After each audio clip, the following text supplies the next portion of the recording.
હરે કૃષ્ણ, રાધે રાધે. કેમ છો? તો આ છે મારું નવું સિલાઈ મશીન જો હું આઠમને દિવસે તે લઈ આવી હતી. આગલા દિવસે જ્યારે 2 દિવસ આઠમ હતી, પહેલા દિવસની આઠમ હતી ત્યારે જ લઈ આવી હતી.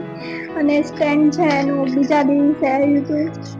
તો કાલે એનું સ્ટેન્ડ આવી ગયો અને કાકા છે એ ફિટ પણ કરી ગયા. અહીંયા મેં એને સ્ટેન્ડની પૂજા ને એ બધું, મતલબ કે સિલાઈ મશીનની પૂજા ને એ બધું કર્યું હતું અને સાથીઓની કર્યું હતું. પણ આજે ઘૂસાઈ ગયું છે, શું કહેવાય, કાકાએ ફિટ કર્યું હતું તો એમાં નીકળી ગયું છે એ.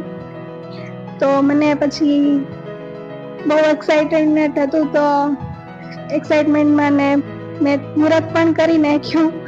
લાલાનો વાઘો એક સીવી નાખ્યો અને જોઈ પણ લીધું કે કેવું મશીન ચાલે છે.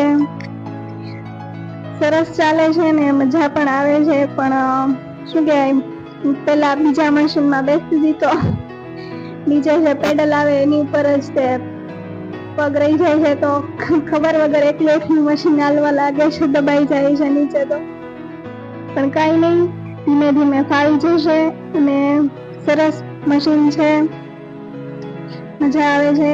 અને મેં જો સરસ મજાનો વાઘો પણ સીવી નાખ્યો છે. તમને ગમ્યું હોય તો લાઈક કરી દેજો અને સબસ્ક્રાઇબ કરવાનું ભૂલતા નહીં. ટાટા.